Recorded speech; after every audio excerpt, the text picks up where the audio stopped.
Welcome to our channel. Today, we have the following news. Why does Liu Yuning seem to gain better resources the more he is criticized? It is a question that continues to puzzle audiences and expose the often paradoxical logic of the entertainment industry. In a system where public opinion appears to matter so much, one would expect relentless criticism to limit opportunities. Yet in some cases, the opposite happens. Liu Yuning has become a striking example of this contradiction. Originally known as a singer, Liu Yuning successfully crossed over into acting, particularly in historical romance dramas. On the surface, his career trajectory looks like a steady rise.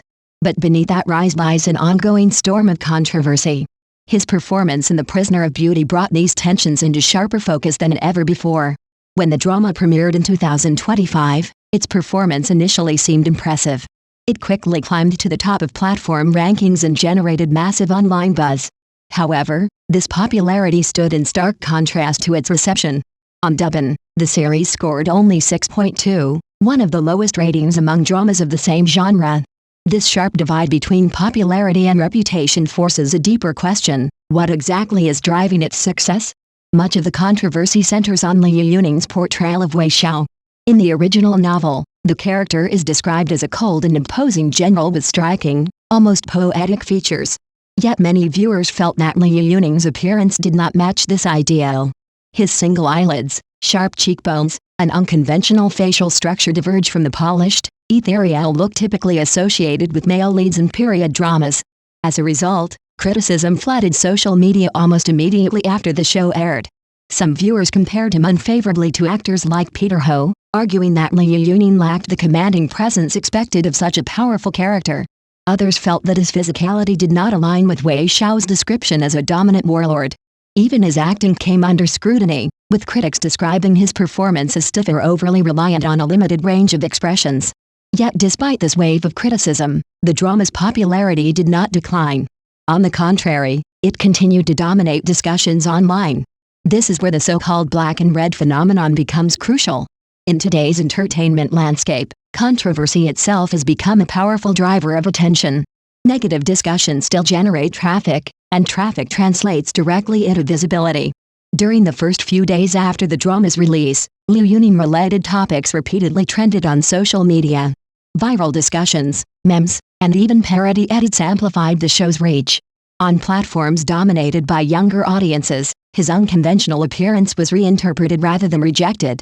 Terms like broken beauty and yandere aesthetics were used to defend or even celebrate his difference. In this context, criticism did not weaken his position, it expanded his audience. At the same time, there is a clear generational divide in how viewers respond. Younger audiences, particularly those under 25, are more open to non-traditional standards of attractiveness and character portrayal. Older viewers, however, tend to adhere to established expectations of what a historical drama lead should look like. This split further fuels discussion, keeping the topic alive across multiple demographics. From a business perspective, the logic becomes even clearer. Liu Yuning's production costs are relatively lower compared to traditional heartthrob actors, yet the level of attention he generates is significantly higher. For producers and investors, this is an ideal equation. Commercial success is not determined by critical acclaim, but by measurable returns, views, engagement, and advertising revenue. In fact, the financial impact of his fan base plays a decisive role. Liu Yuning's supporters are not passive viewers, they are active participants in promoting his work. From organizing large-scale online screenings to boosting engagement through coordinated activity, they create a stable foundation of viewership. This level of fan-driven support reduces risk for investors, making him a strategically safe choice despite public controversy. For producers, casting decisions are rarely about artistic purity alone. They are about risk management. Choosing a controversial but highly visible actor ensures baseline attention, discussion, and commercial viability. In contrast, casting a lesser-known but critically acclaimed performer carries far greater uncertainty. In this sense, Liu Yuning represents not an anomaly, but a calculated decision within a system driven by data.